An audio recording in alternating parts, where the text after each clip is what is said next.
بسم اللہ الرحمن الرحیم۔ سامعین کرام، آپ سن رہے ہیں انسپیکٹر نواز خان سیریز کے سلسلے کی ایک اردو کہانی دشمنی اور عورت، جس کے مصنف ہیں طاہر جاوید مغل، اور یہ اس سلسلے کی قسط نمبر 3 ہے۔ مجھے امید ہے آپ کو میری یہ کاوش پسند آ رہی ہوگی۔ آپ نے اگر ابھی تک میرا چینل کہانی گھر سبسکرائب نہیں کیا تو ابھی میرے چینل کو سبسکرائب کر کے بیل نوٹیفیکیشن آن کر لیجئے تاکہ آنے والی ہر نئی کہانی کی اطلاع بر وقت آپ تک پہنچ سکے۔ میں سمجھ گیا کہ عبد الکریم اپنے بیٹے فیقے کو کوس رہا ہے، اور اس کی بات کسی حد تک ٹھیک بھی تھی۔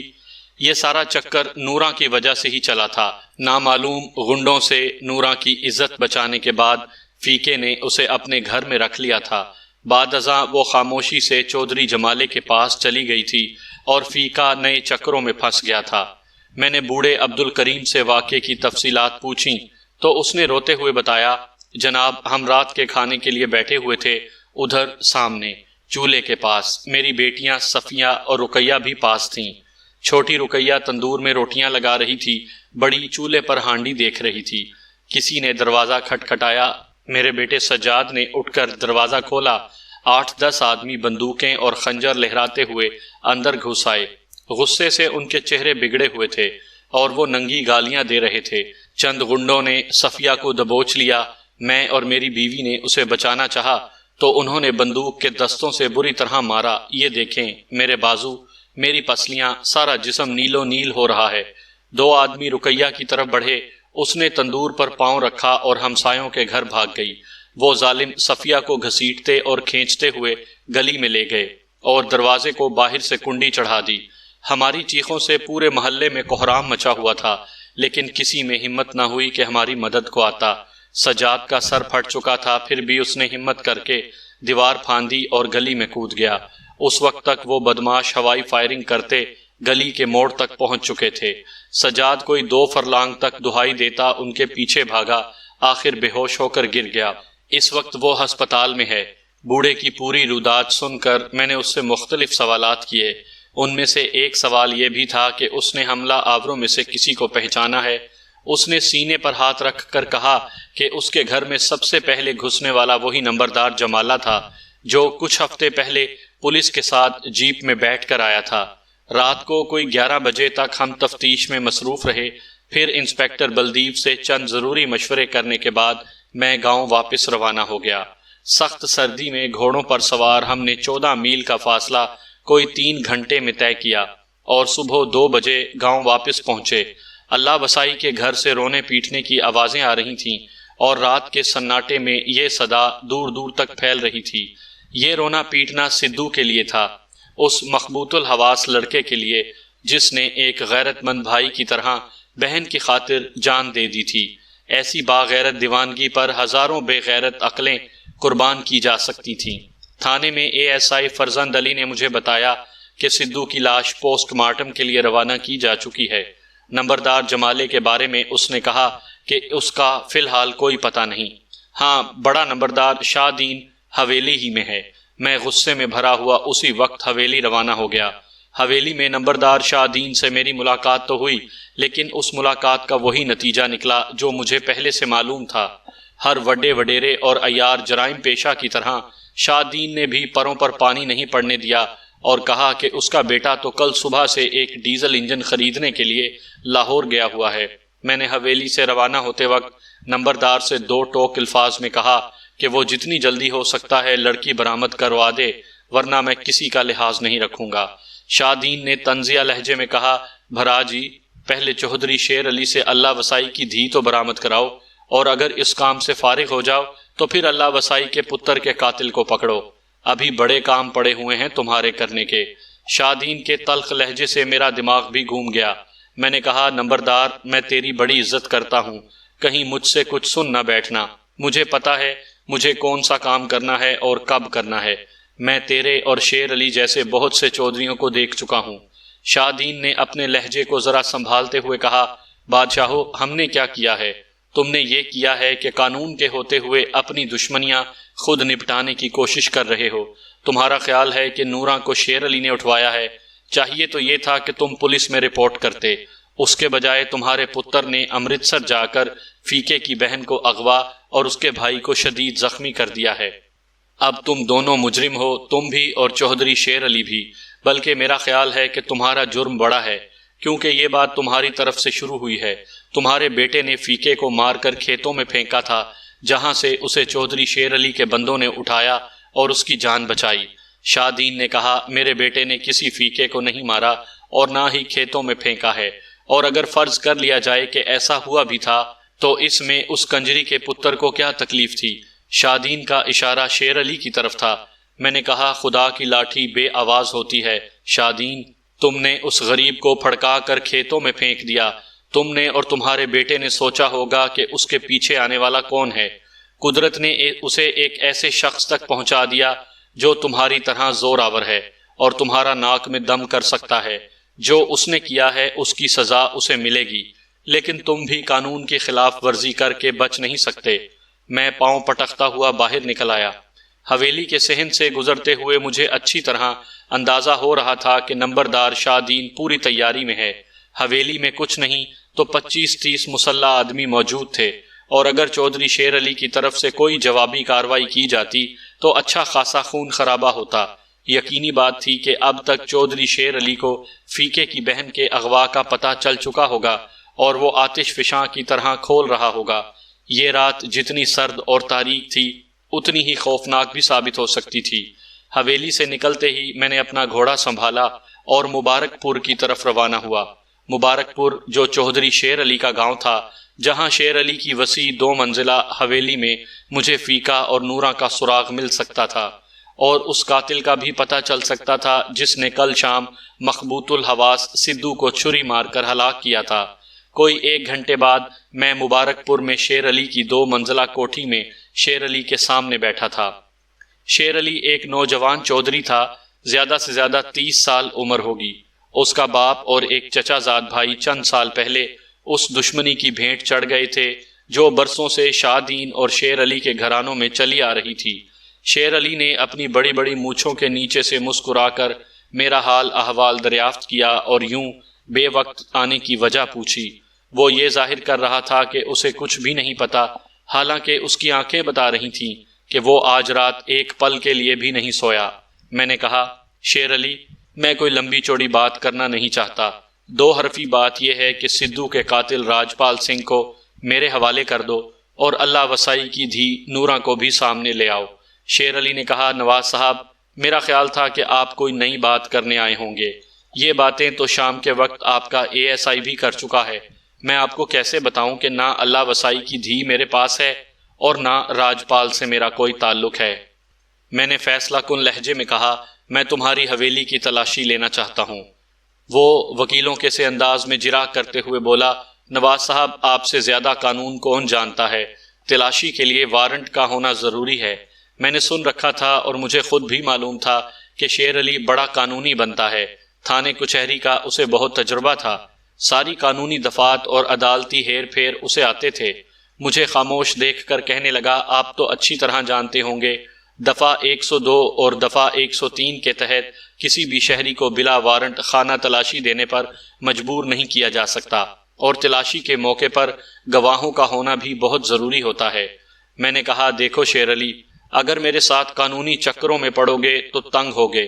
مجھے کوئی شوق نہیں حویلی کی تلاشی لینے کا۔ تم مجرم کو میرے حوالے کر دو، میں چلا جاتا ہوں۔ میں کہہ چکا ہوں نواز صاحب، میرے پاس آپ کو دینے کے لیے کچھ نہیں ہے۔ اگر مجھے پکڑنا چاہتے ہیں تو ضرور پکڑ لیں۔ مجھے معلوم ہے آپ کا زور مجھ غریب پر ہی چلنا ہے۔ نمبرداروں کی طرف تو آپ آنکھ اٹھا کر بھی نہیں دیکھ سکتے۔ کیا کہنا چاہتے ہو تم؟ آپ کو سب معلوم ہے بادشاہو، بھولے نہ بنے۔ اگر آپ میں ہمت ہوتی تو جمالے کا باپ شاہ دین اس وقت حویلی میں نہ ہوتا، حوالات میں چھترول ہو رہی ہوتی اس کی۔ وہ کام تو آپ سے ہو نہیں سکتا، اور چڑھ دوڑے ہیں ہم بے گناہوں پر۔ میرا ہاتھ چودھری شیر علی کے گریبان کی طرف اٹھتا رہ گیا۔ بڑی مشکل سے میں نے خود پر قابو پایا اور کہا، میرا خیال ہے تو فیکے کی بہن کا ذکر کر رہا ہے جو کل شام اغوا ہوئی ہے، لیکن ایک بات تو بھول رہا ہے، یہ حادثہ بھی تیری وجہ سے ہوا ہے۔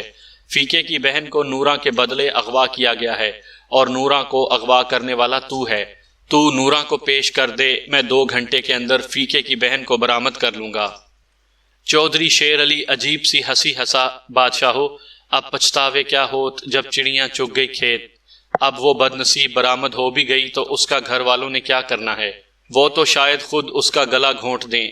کیوں، کیا ہوا ہے اسے؟ وہی ہوا ہے جو یہ حرام زادہ نمبردار اٹھائی ہوئی عورتوں سے کرتا ہے۔ تمہیں کیسے معلوم ہے کہ اس کے ساتھ کیا ہوا ہے؟ شیر علی نے اپنے ایک ملازم کو آواز دی، بشیرے او بشیرے۔ ایک لمحے بعد اونچا لمبا بشیرہ بھاگتا ہوا اندر آ گیا۔ شیر علی نے کہا، جا ان دونوں ککڑوں کو اندر لے کر آ۔ بشیرہ چلا گیا اور چند منٹ بعد 2 آدمیوں کو اندر لایا۔ ان میں ایک نوجوان اور دوسرا درمیانی عمر کا تھا۔ اپنے لباس سے دونوں غریب کاشتکار نظر آتے تھے۔ ان کے چہروں پر چوٹوں کے نشانات تھے اور لباس پھٹے ہوئے تھے۔ کمرے میں آ کر انہوں نے مجھے دیکھا تو ان کے خوف زدہ چہرے اور بھی پیلے پڑ گئے۔ دونوں میرے قدموں میں ڈھیر ہو گئے اور دہائی دینے لگے کہ ان کا کوئی قصور نہیں، وہ بے گناہ ہیں۔ میں نے سوالیہ نظروں سے شیر علی کو دیکھا۔ وہ بولا، ان کے ڈیرے پر ہی جمالے نے فیکے کی بہن کی عزت لوٹی ہے۔ میں بھونچکا رہ گیا۔ دونوں افراد پھر دہائی دینے لگے، مائی باپ یہ غلط ہے، ہم ان بندوں کو جانتے تک نہیں، ہم اندھے ہو جائیں اگر اس سے پہلے کہیں دیکھا ہو۔ میں نے کہا، اچھا تو اصل بات ہے کیا؟ ادھیڑ عمر شخص صافے سے ناک صاف کرتا ہوا بولا، اصل بات سارے گاؤں والوں کو معلوم ہے جناب۔ ہمارا گاؤں جلندر روڈ سے 3 میل آگے نہر کے سجے کنارے پر ہے۔ نہر کی طرف آئیں تو گاؤں میں سب سے پہلا کنواں ہمارا ہی ہے۔ رات کوئی 8-9 بجے ہم دونوں اپنے کنویں پر تھے، اتنے میں ایک موٹر کی آواز آئی۔ ہم نے کوٹھے سے نکل کر دیکھا، کالے رنگ کی ایک جیپ کنویں کے پاس آن کھڑی ہوئی۔ اس میں کوئی 8 بندے سوار تھے اور ایک لڑکی تھی۔ لڑکی کے منہ پر کپڑا بندھا ہوا تھا۔ سارے بندوں کے پاس بندوقیں اور لاٹھیاں تھیں۔ جیپ کی اگلی سیٹ سے ایک لمبا تڑنگا منڈا باہر نکلا۔ اس نے ہم سے پوچھا، چودھری اسماعیل کہاں ہے؟ ہم نے کہا، وہ تو 3 مہینے پہلے یہ کھیت بیچ کر شہر چلا گیا ہے، اب اس کنویں پر ہم ہوتے ہیں۔ اس نے ہمیں 2-3 گالیاں دیں اور اپنے بندوں سے کہا، ان دونوں کو ادھر درختوں کے نیچے بٹھاؤ اور کسی کو کوٹھے کی طرف آنے نہ دینا۔ 2 آدمی ہمیں بندوقوں کی نال سے دھکے دیتے ہوئے درختوں کے نیچے لے گئے اور وہاں چارپائیاں ڈال کر بیٹھ گئے۔ لمبے منڈے نے لڑکی کو کندھے پر اٹھایا اور لے کر کوٹھے میں چلا گیا۔ وہ بری طرح ہاتھ پاؤں مار رہی تھی۔ کوئی 10 منٹ بعد گاؤں کی طرف سے آوازیں آئیں۔ لالٹینوں کی روشنیاں دور سے نظر آ رہی تھیں۔ تھوڑی ہی دیر میں 25-30 بندے وہاں پہنچ گئے۔ ان میں گاؤں کی عورتیں اور بچے بھی تھے۔ انہیں دیکھ کر جیپ والوں نے ہوائی فائرنگ شروع کر دی۔ لوگ ڈر کر دور دور ہٹ گئے۔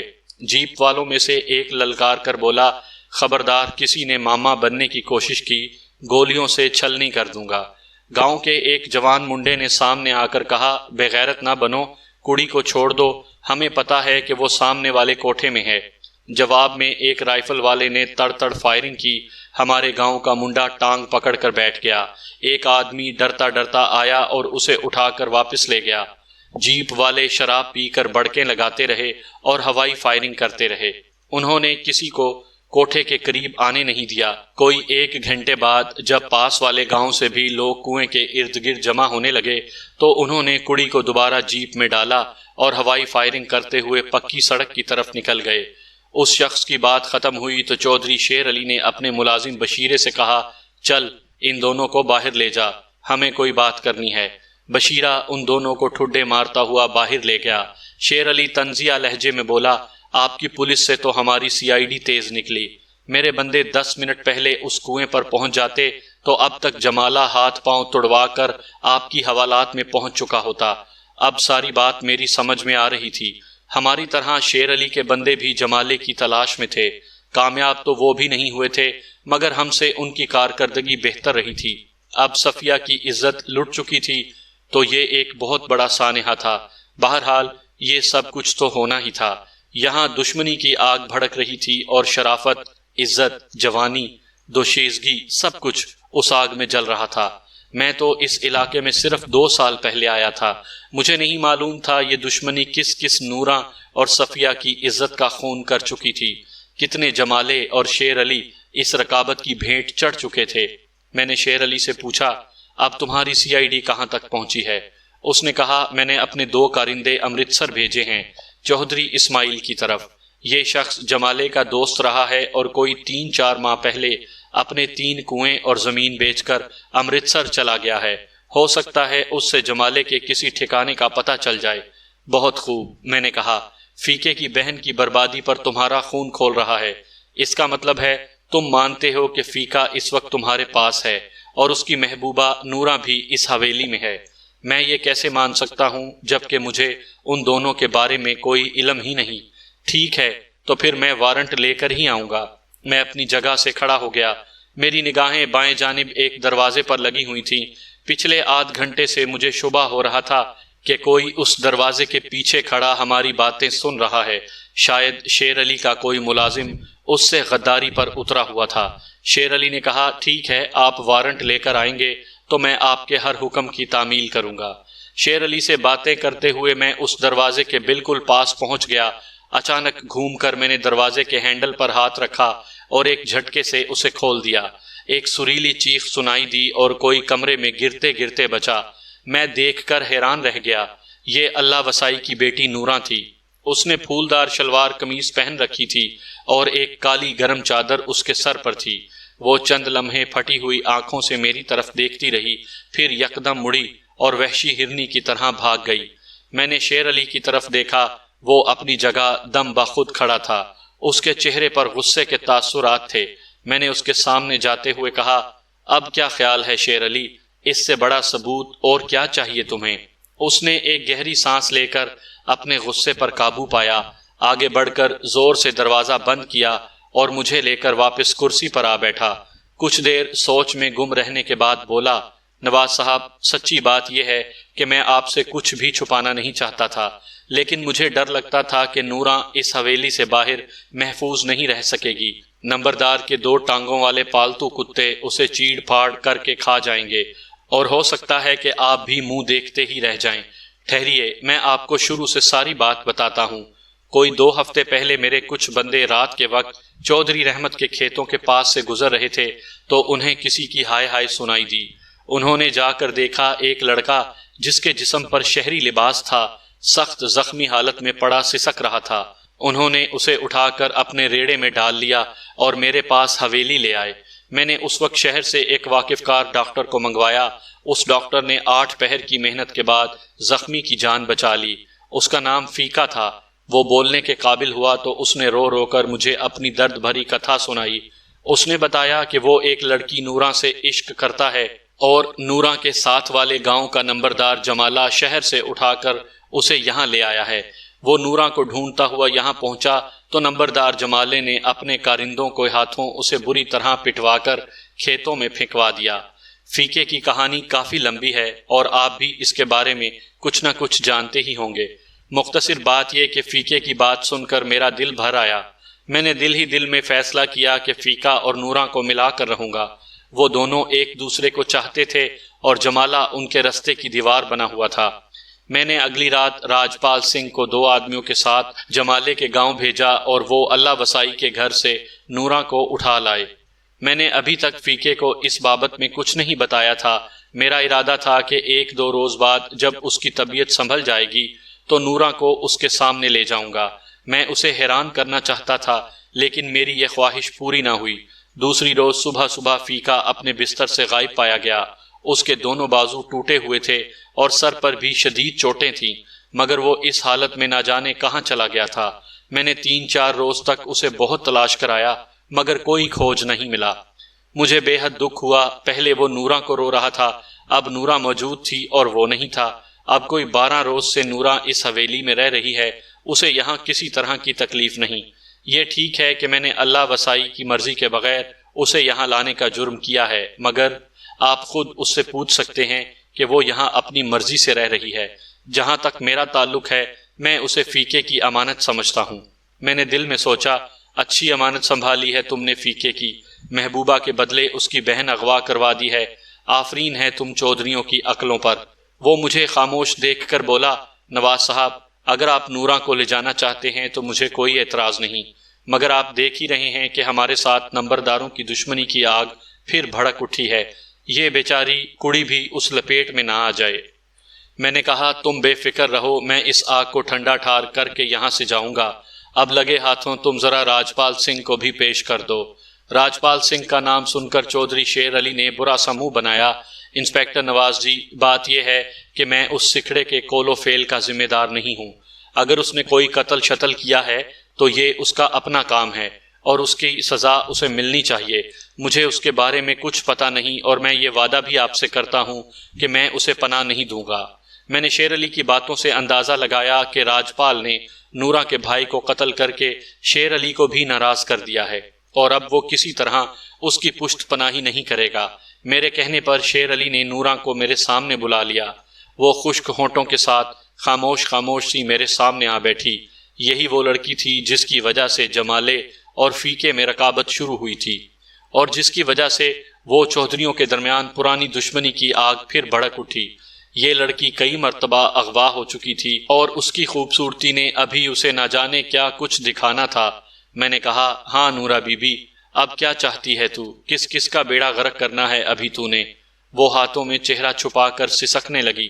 روتے ہوئے ہر عورت بے گناہ لگتی ہے۔ نورا بھی لگ رہی تھی مگر اس کی بے گناہی کا کوئی ثبوت میرے پاس نہیں تھا۔ ابھی تک تو یہ بھی پتہ نہیں چل سکا تھا کہ اس کی اپنی مرضی ہے کیا۔ وہ کس سے پیار کرتی ہے؟ جمالے سے، جسے بھول کر وہ کئی ماہ فیکے کے ساتھ شہر میں رہ آئی تھی، یا فیکے سے جس کی ماں کے لیے سوٹ کا کپڑا خریدنے نکلی تھی اور چپ چاپ جمالے کے ساتھ گاؤں چلی آئی تھی اور اب ایک بار پھر اغوا ہو کر شیر علی کی حویلی میں ہنسی خوشی رہ رہی تھی۔ آج میں اس لڑکی سے سب کچھ پوچھ لینا چاہتا تھا۔ میں نورا کو چودھری شیر علی کی حویلی سے چادر میں لپیٹ کر تھانے میں لے آیا۔ اس وقت ابھی صبح کے 4 ہی بجے تھے۔ کسی نے نورا کو تھانے میں داخل ہوتے نہیں دیکھا اور اب وہ میرے سامنے بیٹھی مجھے اپنے دل کا حال سنا رہی تھی۔ اس نے کئی جگہ جھوٹ بولنے کی کوشش کی اور کہیں کہیں جان بوجھ کر بات گول کرنا چاہی، مگر میں نے ہر موقع پر اسے پکڑ لیا اور صحیح صحیح بات اگلوا کر ہی چھوڑی۔ نورا کی طویل گفتگو سے جو صورتحال سامنے آئی اس کا مختصر خلاصہ یوں ہے۔ نورا ان لڑکیوں میں سے تھی جو جوان اور خوبصورت ہوتی ہیں اور جن کے دل میں نئی نئی امنگیں ہلچل مچاتی رہتی ہیں۔ وہ روز رات سونے سے پہلے کسی چند ماہی یا ڈھول سپاہی کا تصور آنکھوں میں بسا لیتی ہیں اور پھر ساری رات اس کی باہوں میں باہیں ڈال کر آنے والے کل کے خواب دیکھتی ہیں۔ نورا نمبردار جمالے سے محبت تو نہیں کرتی تھی مگر وہ اسے کچھ اچھا لگتا تھا۔ وہ اس کے قریب آنا چاہتی تھی۔ دوسری طرف جمالہ بھی اسے پسند کرتا تھا لیکن وہ کلی کلی منڈلانے والا بھنورا تھا، خوبصورت اور قد کاٹ کا بھی اچھا تھا۔ گاؤں کی کنواری مٹیاریں اس کے آگے پیچھے آہیں بھرتی تھیں۔ وہ جس شے پر انگلی رکھ دیتا وہ اس کی ہو جاتی تھی۔ کوئی 3-4 ماہ پہلے گاؤں سے کچھ دور ایک بہت بڑا میلہ تھا۔ نمبردار جمالے نے اس میلے کے لیے نورا اور اس کی ماں اللہ وسائی کو بہت سے کپڑے لے کر دیے اور روپے بھی دیے تاکہ وہ میلے میں خریداری کر سکیں۔ اس نے نورا سے کہا کہ وہ میلے سے فارغ ہو کر شام سے ذرا پہلے اس نارنگیوں کے باغ میں ملے۔ وہ اسے وہاں سے شہر لے جائے گا اور وہ 1-2 دن خوب سیر سپاٹا کریں گے۔ اس نے نورا کی ماں کو بھی سب کچھ سمجھا دیا تھا۔ نورا کی ماں سمجھتی تھی کہ جمالہ اس کی بیٹی پر ریجھ چکا ہے اور وہ جمالے کی ساس بن جاتی تو اس کی پانچوں گھی میں ہو جانا تھی۔ وہ تھی بھی کھانے پینے والی عورت، وہ انکار کیسے کر سکتی تھی؟ خیر، میلے کے روز شام دیر تک نورا باغ میں جمالے کا انتظار کرتی رہی لیکن اسے نہ آنا تھا نہ آیا۔ شاید کسی اور چکر میں پڑ گیا تھا۔ اس دوران آندھی آ گئی اور نورا گھبرا کر ادھر ادھر بھاگنے لگی۔ گہری تاریکی میں وہ راستہ بھی بھول چکی تھی۔ اس دوران ساتھ والے گاؤں کا ایک کوچوان اپنے تانگے پر ادھر سے گزرا۔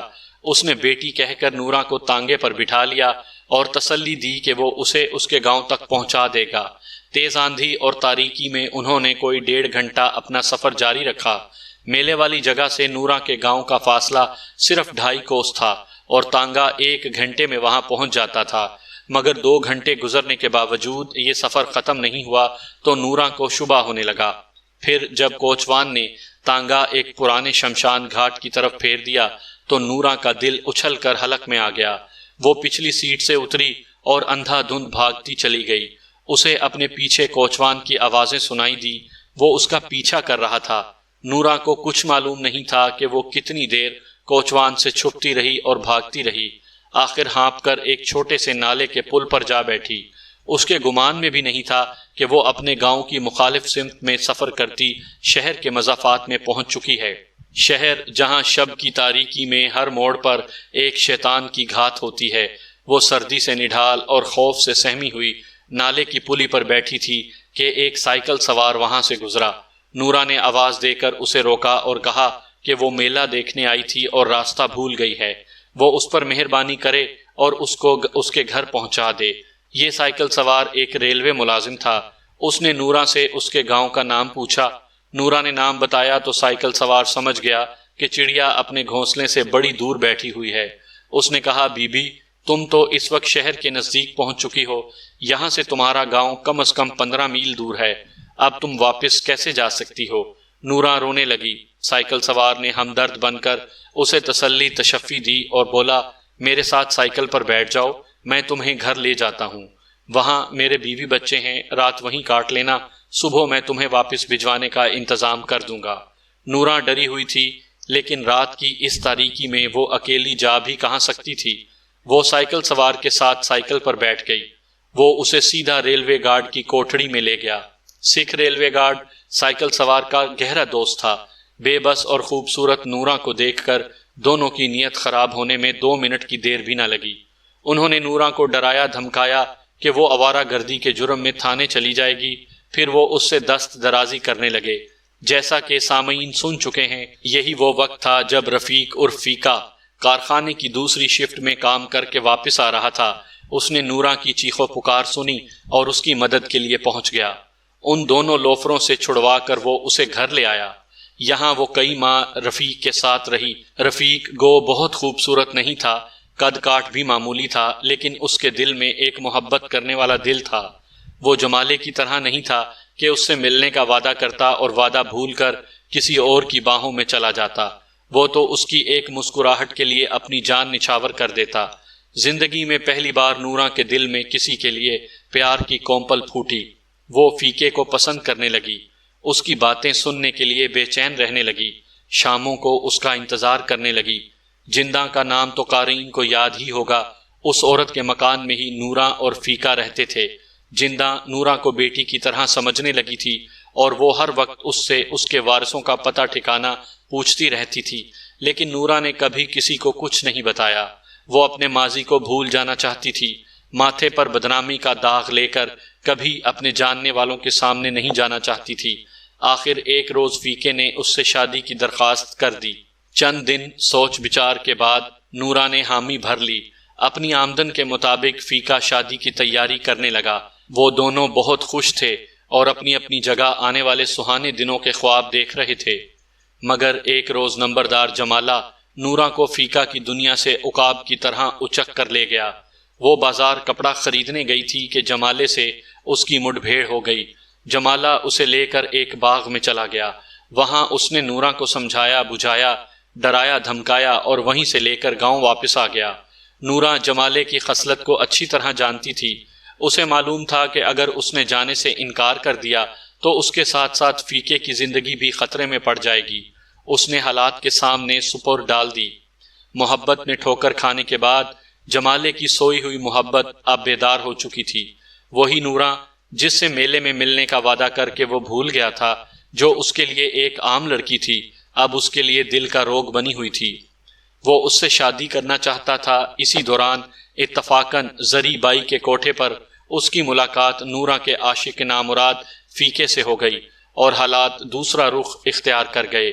جمالہ رقابت کی آگ میں جلنے لگا اور یہ ٹو لگانے کی کوشش کرنے لگا کہ نورا سے فیقے کے تعلقات کس حد تک پہنچے تھے، وغیرہ وغیرہ۔ بعد کے واقعات آپ جانتے ہی ہیں۔ نورا کی پوری روداد سننے کے بعد میں نے اس سے کچھ سوالات پوچھے اور پھر جانے کی اجازت دے دی۔ نورا کو اس کے بھائی کی موت کا نہ چودھری شیر علی نے بتایا تھا اور نہ میں نے بتایا۔ گھر جا کر اسے سب کچھ پتا چل جانا تھا، بلکہ اگر وہ غور کرتی تو تھانے تک بھی اس آہ و فغاں کی آواز آ رہی تھی جو نورا کے گھر برپا تھی۔ اس کا جھلا بھائی اس سے ہمیشہ کے لیے جدا ہو چکا تھا۔ اگلے 1 مہینے میں کوئی اہم واقعہ رونما نہیں ہوا، سوائے اس کے کہ چودھری شیر علی کے کارندے راجپال سنگھ کو میرے ASI نے امرتسر کے نواح سے گرفتار کر لیا اس نے سدھو کو چھری مارنے کے جرم کا اعتراف کیا۔ حسب وعدہ شیر علی نے اس کی بالکل پشت پناہی نہیں کی۔ میں نے اس کا چالان مکمل کر کے عدالت میں بھیج دیا۔ شیر علی اور نمبردار شاہ دین کے خلاف میں نے ابھی جان بوجھ کر کوئی کارروائی نہیں کی تھی۔ ویسے بھی جب تک مغویہ صفیہ برآمد نہ ہوتی کیس مضبوط نہیں ہو سکتا تھا۔ نورا اپنی ماں اللہ وسائی کے پاس واپس پہنچ چکی تھی، لیکن مجھے اس کی عزت اور جان کی طرف سے خطرہ تھا، لہٰذا میں نے بلال شاہ کو ان کے گھر رہنے کی ہدایت کی تھی، اور ایک ہیڈ کانسٹیبل نے بھی اللہ وسائی کے گھر کے سامنے پکا ڈیرا ڈال لیا تھا۔